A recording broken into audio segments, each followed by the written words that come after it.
Bright Lights. It's Angela, and I am really excited to have you here for this episode as architecting. As my special guest, I have David Carson with me, and David is a brand builder and business builder, but he is the founder of a really fun project called Dumbify. So, welcome, David. Thank you. Great to be here. I'm really excited to share what this project is and what led you to create it because I think it took sort of everything you did till now to get to the point that you realized you needed to do this. So, can you give us a little bit of a sense of what your career path has been and how that sets you up for Dumbify? Sure. Yeah, absolutely. I think without going, way, way back, I'll keep it somewhat recent. But my entire career has been sort of a series of mistakes, and it started with design, specifically digital design, and the early internet. And everything that I was doing at the time was built around content in the days when putting content online back then, before there was even broadband, just seemed like a silly, dumb idea, but I was sort of captured by it. I sort of stopped everything that I was doing in order to build in those environments. And all of my test sort of dummy content that I was putting up at the time were primarily like little cartoons, little shows. They were video projects and they were games, essentially. I was sort of a hacker kid and a designer, if you will. And a friend of mine actually stole one of the projects that I was doing and showed it to another company called IBM and said, "Hey, this thing that this guy's doing, you should do this for your next campaign." And at the time, it was kind of fresh, it was new, and it felt kind of exciting to them. So, sort of by mistake, I was asked to sort of join this project for IBM, and that ended up just winning absolutely everything in the advertising industry, which at the time I didn't know. I still don't know all that much about the ad industry, but I love that they love congratulating themselves a lot. So it won the Grand Prix at Cannes, it won the Clios, it won the Andes, like all these awards I didn't know anything about. So that sort of jump started my career totally by accident, but it was based on my sort of experimentations, just building things. And from there, I was able to build what was sort of a design practice and a company that had everybody from Nike, American Eagle Outfitters, American Express. We had a lot of agencies that were also our partners as well. But at the core, we were always building entertainment, and that's sort of what we led with. And we just woke up one day and realized that we had, at the time, over 10 million people, and this is early, 10 million people every month that were coming to the site. It was called heavy.com. And we were obviously paying these bills. We realized that it was getting expensive for us to do, but they were coming just to see the content. And we realized that we had sort of a media company instead of just an agency. So we asked all of our clients if they wouldn't mind, becoming sponsors essentially of what we were doing, and that sort of morphed into this digital business. That turned into building a television channel called Fuse, which at the time was sort of a competitor to MTV.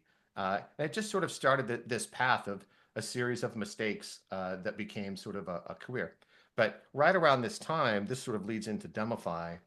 Around this time, I had some really good friends who were also building their own companies as well, all these sort of digital agencies. And we went out to dinner and we were all kind of almost depressed in a way because we had sort of like, we'd all sort of hit a ceiling and we weren't quite sure exactly what to do next with the companies. It felt like we had built them, but we went from like this smaller stage to a mezzanine stage to now it was really scaling and we didn't know how to do any of that. Uh, but we felt like we were overthinking everything that we were doing, that somehow we were trying to be smarter than we actually were, right? We were trying to come up with ideas that we felt like other people would feel were smart because, we were young. I was like 28, 29 years old. And, how you walk into a room and how you present it, I felt like I just didn't know what I was doing. So I was trying to smarten myself up, if you. But Adi said something at dinner that night. As he says, David, you'll never meet an idiot who isn't having a good time. And that just made me really laugh. But then it also struck me as something that was really true. And I couldn't quite place my finger on it. I was like, there's something more profound about what Adi just said, because I know he meant to be funny. So I'm a nerd at heart, so I went home and I made this really weird graph for myself. I just made a quant chart, and I sort of did this dumb to smart, and then right from dumb to smart. So I sort of right had this quad, and when I looked at sort of this lower left quadrant that was dumb, somebody who is dumb and knows that they are dumb, I put in these characters, and so I put in Forrest Gump. And I thought, okay, that's a good archetype for that. And then if you moved over to the other quadrant, right, the one down in the lower right corner, it was somebody who was dumb but actually thought they were smart. And to me, that was Homer Simpson. And then as I traveled up in the quadrant, I go up to like the corner that has somebody who's actually smart, but uses dumb almost as a weapon. Hmm. And that to me was this old character from television called Columbo, where do you remember Columbo? Oh yeah. Oh That yeah. character? Okay, so like I always love that character because he never wanted to be the smartest guy in the room or feel like he was coming across right as the smartest guy in the room. I just felt he was the perfect character for that. And then in that upper right quadrant, which was about someone who's smart, knows that they're smart, was Spock. And when I'm looking at these four pictures, I've got Forrest Gump, I got Homer Simpson, I got Columbo, I've got Spock. And what immediately jumped out at me was, oh my God, like what I need to learn from life, at least in this moment, is the only thing I need to not be is Spock. Because that guy looks really unhappy, right? Like that guy just was never really smiled, never really felt like he was having a good time. So it's like, okay, if I learned anything, it was not to be Spock. But what I realized from that sort of experience was there was something in that naivete of starting, right? That sort of beginner's mind that felt like there was an insight for me personally, and that instead of trying to be the smartest guy in the room, which I would never be, how could I lean into the things that other people tend not to lean into, which is dumb. So when I think about your parents want you to be smart, right? Growing up, your teachers always want you to be smart. Everybody in your life, for the most part, right, rewards you for being smart. Nobody rewards you for being dumb. Um, but then I started to notice that investors like VCs are really good at this, where they'll tell you that, hey, I'm not sure which idea is going to be the one that works. So I'm going to invest in a smart idea, but I'm also going to invest in a really dumb idea because my pattern recognition has shown me that sometimes the dumb idea wins. And if you ask them, they'll tell you that sometimes it's more true for that fund that the dumb ideas have the edge over the smart ones. The smart ones are the ones that everybody's already sort of thinking about already, right? Everybody's sort of mining in that territory, if you will.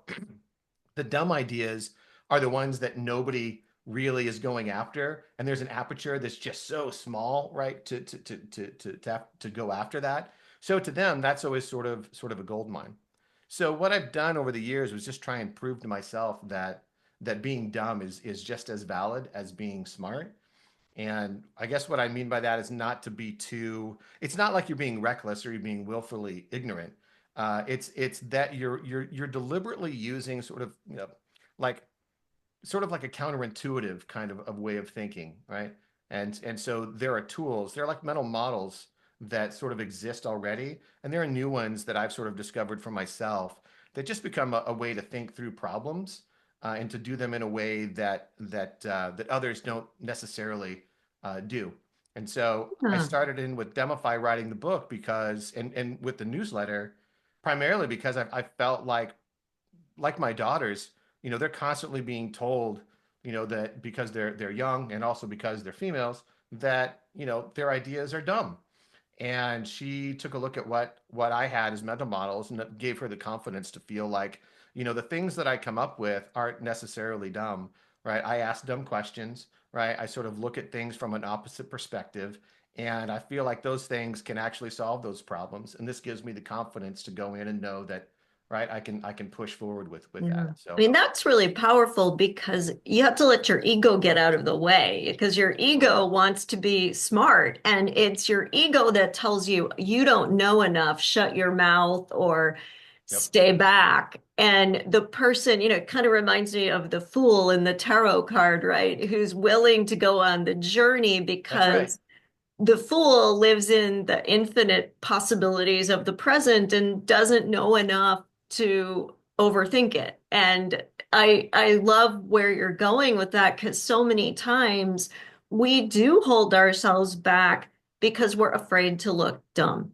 Yeah, I think you said it really well. I like that phrase. It's kind of like the infinite possibilities, right? If you're only closed off to smart thinking, you're missing like half the really good ideas, right? So just being open to it. And so I think it's important for like people who are managing people, right? People who are, in charge of whether they're creative groups or not, knowing that there are going to be solutions to problems that you have that are going to come from a dumb thinking kind of territory. And if you can train yourself to stay open to those and then train yourself to figure out how to sort of harness them in the best ways, you're just going to get so much more. It doesn't mean it's going to solve every problem, but you'll be really surprised by what you could do by just sort of, opening yourself up to those possibilities.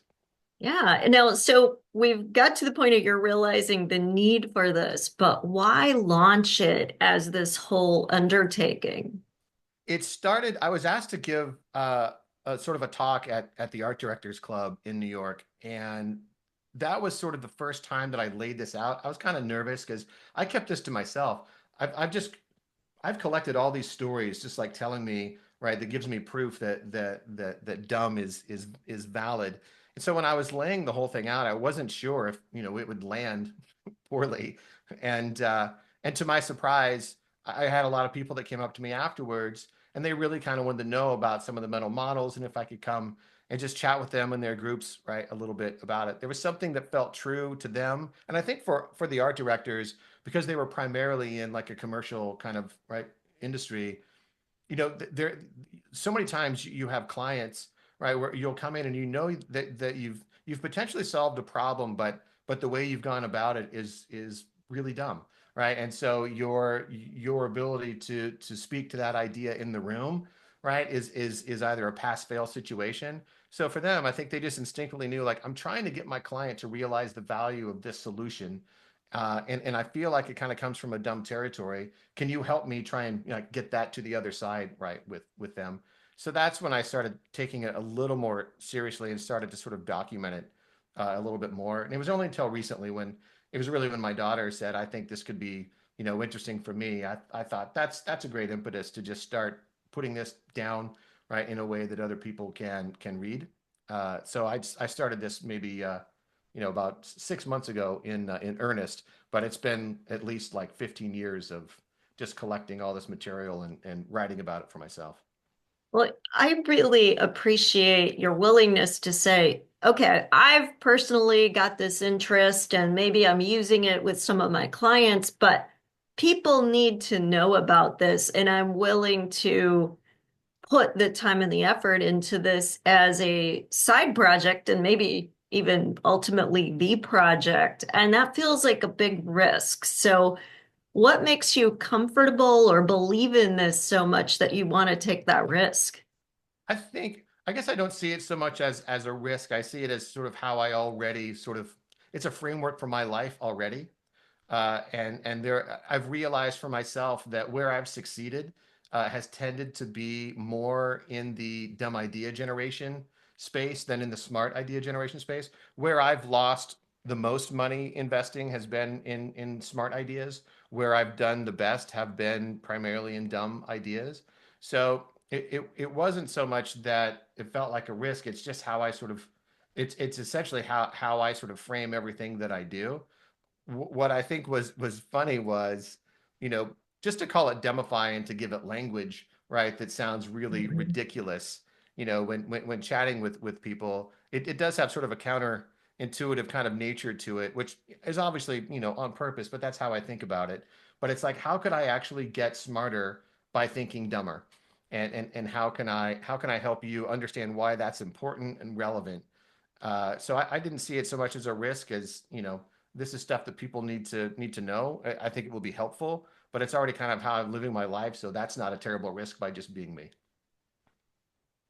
Yeah. And it's kind of like what I'm doing with this project is I work full time, but I just couldn't not talk about so many of these issues. And so, yeah, you find you need to create a platform because the world doesn't always have that built into our day job. Yeah. So I was wondering if you could talk a little bit more about how we have to have the courage to break through or even question in the first place some of the societal Yeah. norms. Well, I always find comfort in some of the stories that you hear where it's actually really relevant.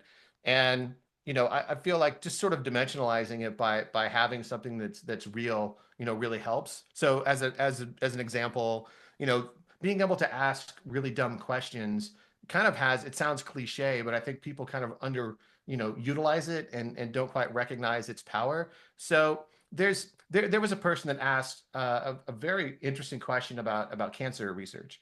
So one of the questions was, well, what everybody knew to be true or thought to be true was that if you're going to eradicate cancer, that you would actually direct everything at killing, right, the cancer, essentially eradicating it. And so this person actually just asked the question that sounded like a dumb question to everybody, which was, why are we trying to kill the cancer? Why can't we actually just turn it back into a normal cell, right? Instead of trying to kill the cell. And that's a really simple question, right, to ask. But some people wouldn't ask that question, right? And so just by nature of asking that, it got everybody thinking, oh, that's an interesting path to take, right? So that Mhm. that develops a whole new right line of thinking around that kind of research. That's really powerful. So had that person have not just even asked that question, right, that you wouldn't really get there. So that type of stuff I feel is kind of urgent. Like, if if if you feel like your ego is not going to let you do it, try and cultivate it somehow within your organization and with the friends around you. Just start merchandising it to each other. Start playing with, have conversations, go out for a beer, have a glass of wine, and just chat about it. But it's something that I feel like everybody naturally can do anyway. You're just so used to being right, like if we're honest, we've all got really dumb ideas, we've got really dumb questions, and we honestly just want to understand, right, more than anything. So I feel like everybody has the potential, to get smarter by being dumber. So that's the mission. Yeah, and what popped into my head is the idea of accepting the premise. And the more experience we have, the more we do, often the more we tend to accept the premise of Totally. the common way of thinking about it Yeah. or our own habits about what we believe is true and not true. And what's intriguing here is that you're saying, why do we accept this? And it's hard because it's automatic to accept the premise. Yeah, I think we all become experts at something, and so with expert thinking comes more of sort of an ossification of, right, this is the way we've always done things, right? Like everybody has these patterns that says, oh, this is how you get to the thing that gets done, right? And this is the way that we've always done it. It's why, like, when you watch movies and you see like the child, it takes the 4-year-old to come in, right, and say something just completely right, through the beginner's mind that gets everybody to reevaluate what it is that they're doing. Uh, I think the danger of expertise is it's like being an expert's amazing. Like, I certainly want doctors to be experts, right? I want, like, but there's something about allowing your ego to understand that there's a way of thinking that could be even more helpful, and that your expertise, you know, can actually be challenged if you want to make a breakthrough, if you want to think something, if you want to break through, right, you kind of have to pay attention more to this type of thinking. Yeah, and I think that beginner's mind is so important because often we discount the person who isn't the expert, but it's when you don't know the rules, you don't have to be constrained by them. Because there's a lot of liability with expertise in that you default to what you know works. And one of my favorite quotes about creativity is if you know it will work, it isn't creative. That's true. Yeah. And man, how many times do you actually see that in everything that you do that's creative? Like the one moment that is that easy path, like when it just feels like you know that it's wrong, right? And we always had a saying for ourselves, which was, okay, we like this idea, but is it dumb enough? And that would always be a question that we would ask, right, ourselves. And often we would find that we had cornered ourselves into this very safe way of thinking without knowing it, right? And so just by doing that, that really helped us. But there's all sorts of different things that we would do. Like one is, have you ever tried, like, there's a method I call the make it worse method, that it's sort of like, make it worse is like, if you have a problem and you're looking for a breakthrough, rather than trying to make the thing that you're doing better, uh, actually first try and make it worse.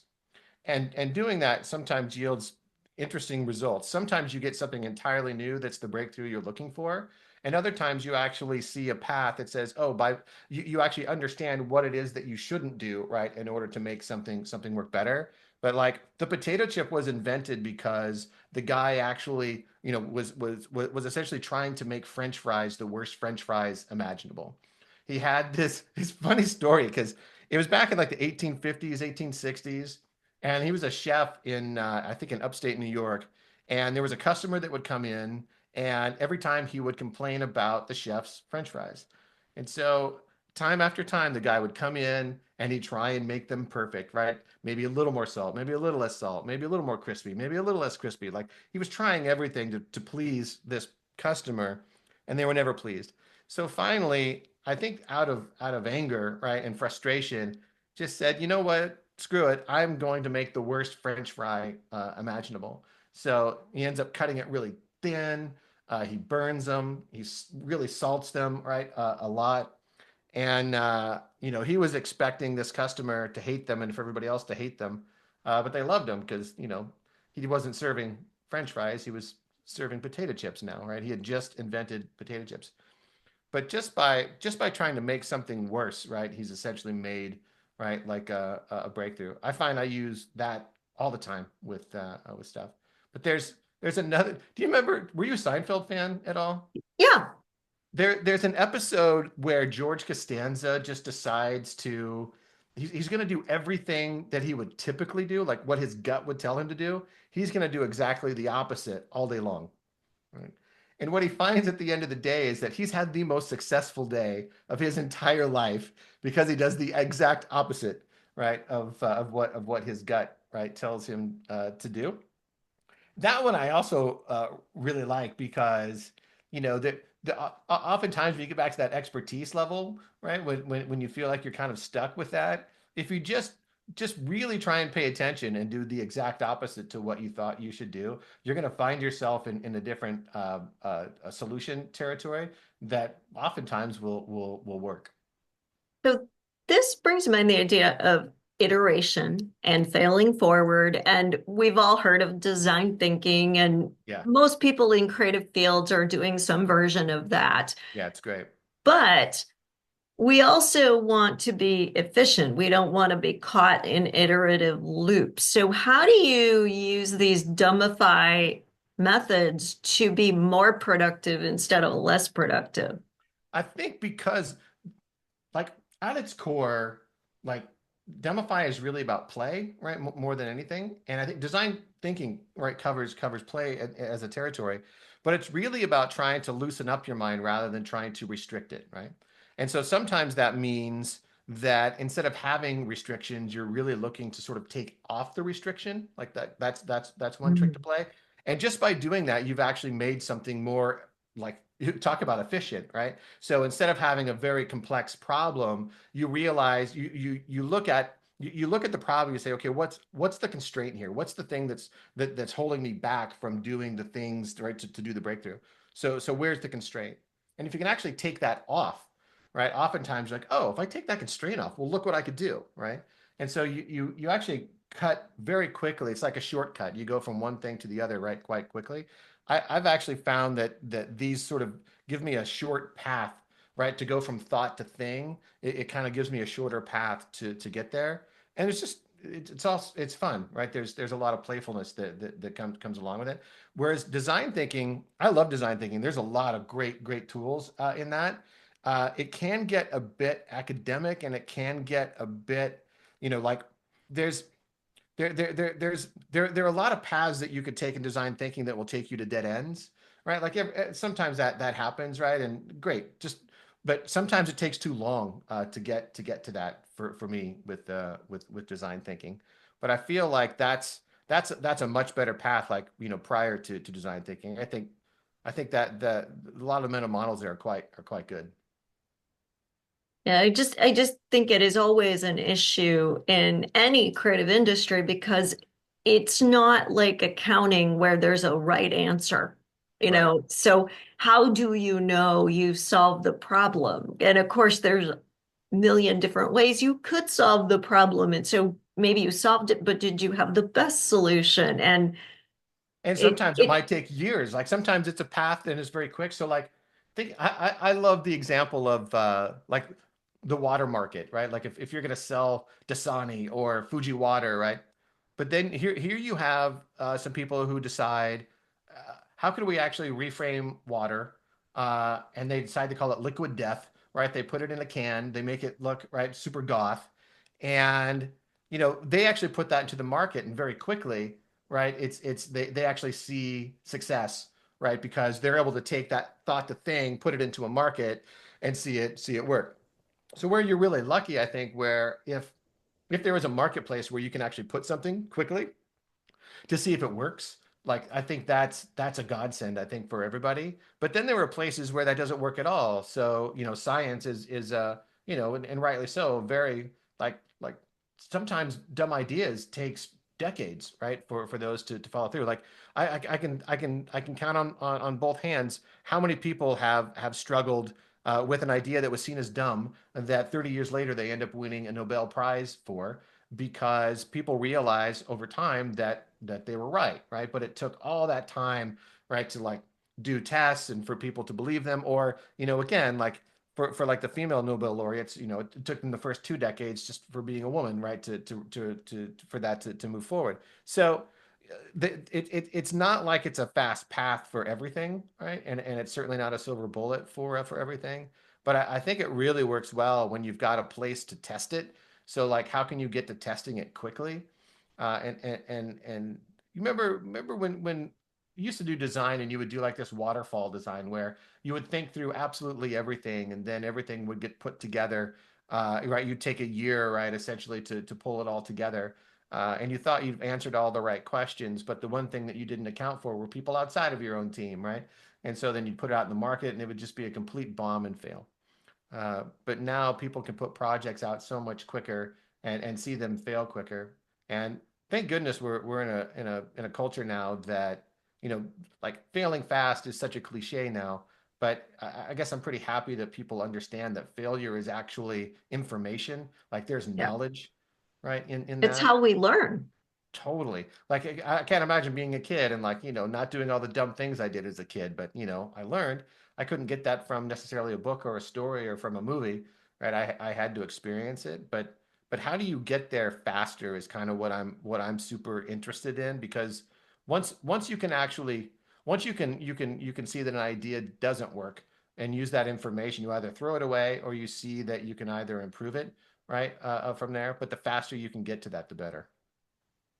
Yeah, absolutely. And I think there is a little bit of the framing it the right way too. Like failure is not catastrophic. Failure is part of how we know what doesn't work and then we know what does. Yeah. And the earlier that you fail, certainly the less consequence there is to the failure. And taking that risk helps your mind to be much more free and willing to experiment. It's kind of like a muscle. If you don't use it, Yeah. then it atrophies. I love that. Yeah, that's right. Failure is a muscle. I love that one too.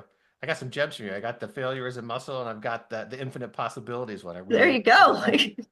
Yeah, those are You're awesome. welcome. Those Thank are you for really being good. on the Architecting Podcast. I love it. I love it.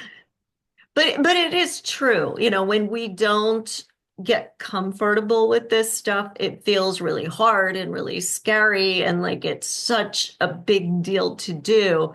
But when you just get comfortable with it and it comes naturally, it gets easier and easier. Yeah. And then you start to see the results in that you're you're being more innovative Yeah. and it doesn't feel like such a struggle to extract ideas out of your head, and you're more optimistic and your team is mirroring that optimism then, and it Yeah. then the client feels more comfortable because anytime you're trying to sell a client a new idea, they're risk adverse, right?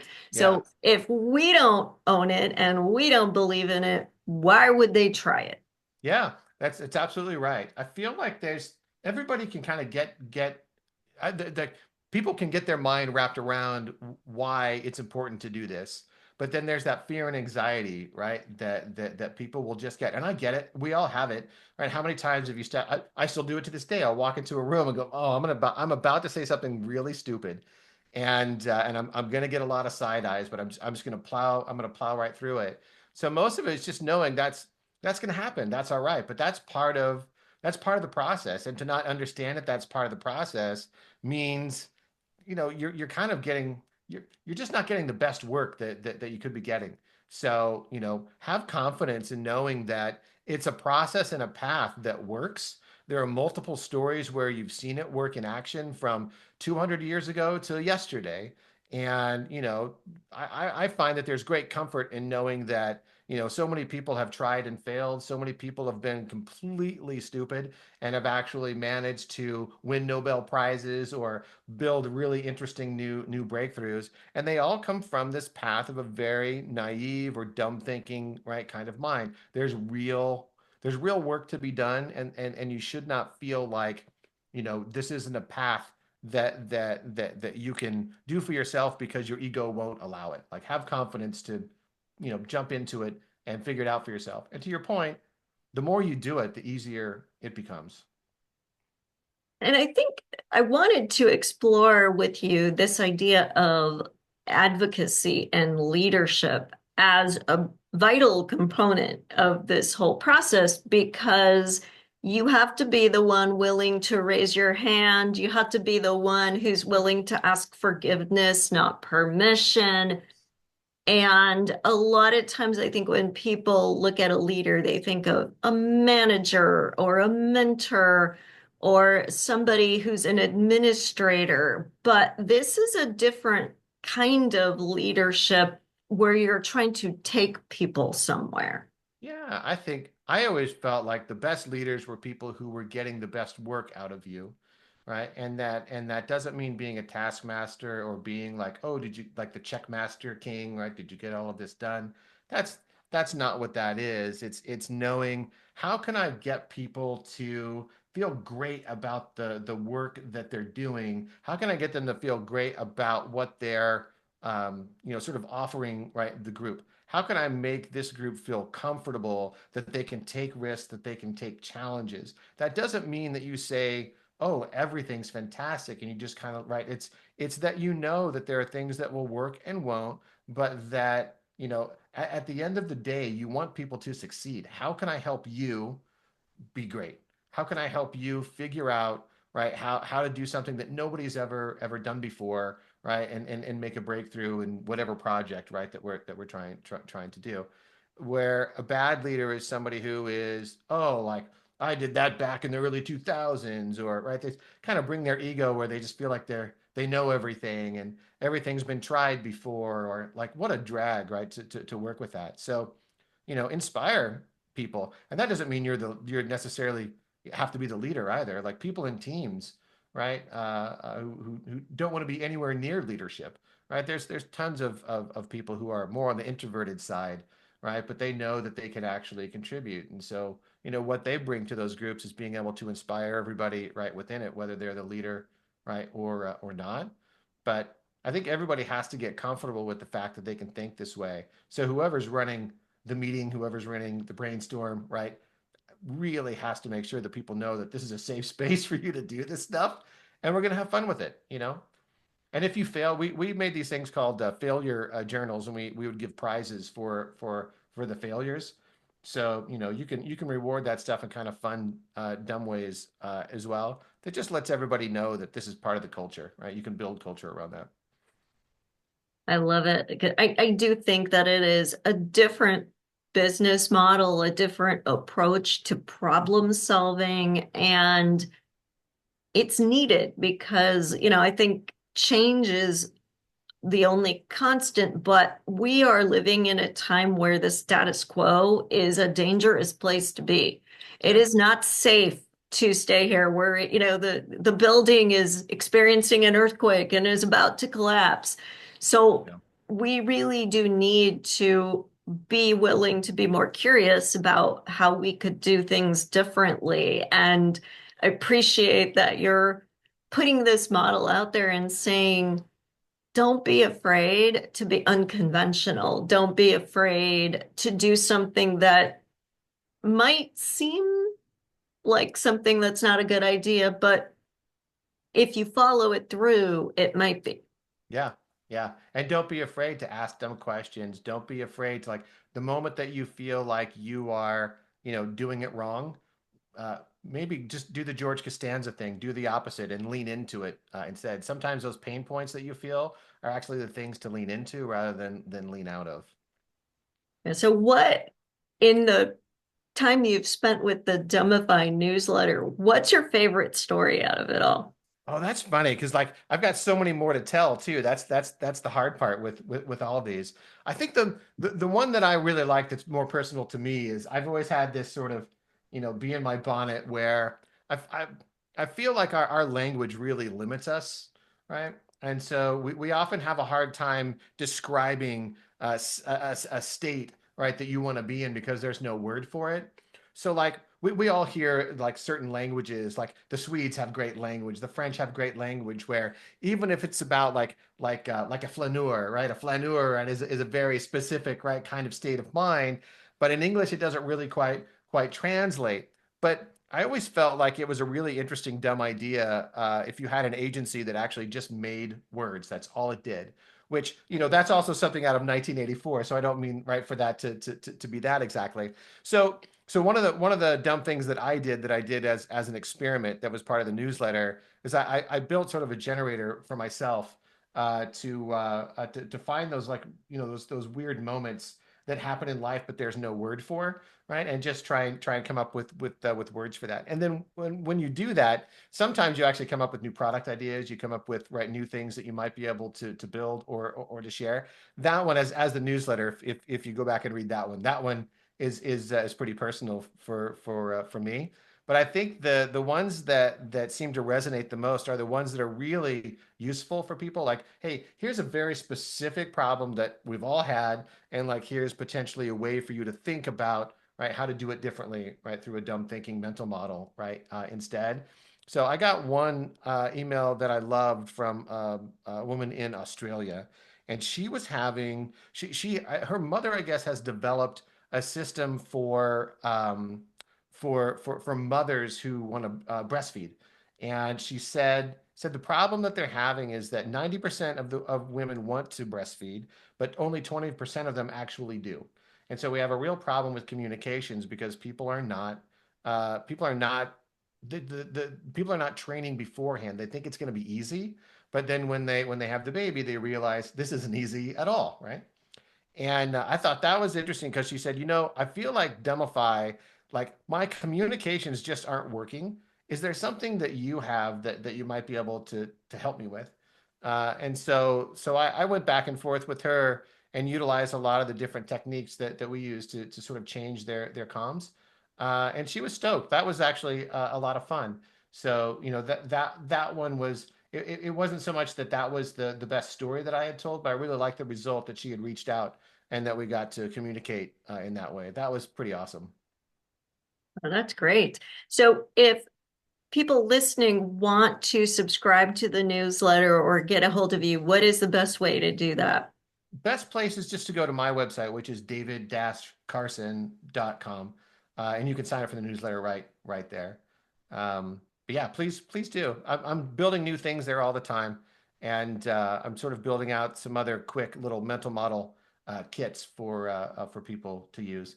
But the newsletter, sign up, read. I love feedback. So, you know, tell me if you like it. Tell me if you hate it. Always willing to get feedback. Love it. Love it when I do. Okay, and the best way to give you feedback is via your email, or are you Yeah, also you can active yeah, on from the social media newsletter. platforms? If I send you a newsletter, you just reply, just hit me back, and Okay. I will respond. And then you're also working on a version of this as the book. So tell us more about the book and when it will come out and where we can get it. Yeah, the book is coming out in the summer, and what I've just collected all of these stories, like I was mentioning before, and so I thought it would be a really good idea to have sort of a much longer form of telling these really interesting stories of people who have used dumb thinking to achieve really great outcomes. But then I also wanted to put it into sort of a way for people to understand like what's a good dumb idea and what's really a delusional right idea. There's sort of like a framework to recognize when there's a really good dumb idea and then how to sort of act on it. So I wanted to put those two things together in a little bit of a longer format. There's so many great stories of people and I just really inspired to put all that together. So yeah, 2025 summer. All Look right. forward. Well, we're looking forward to it. Everyone, write that down and make sure you sign up for the newsletter. Well, thank you, David, so much for Thank you. this great conversation. I've really enjoyed it. I did as well. Thank you very much. Appreciate it.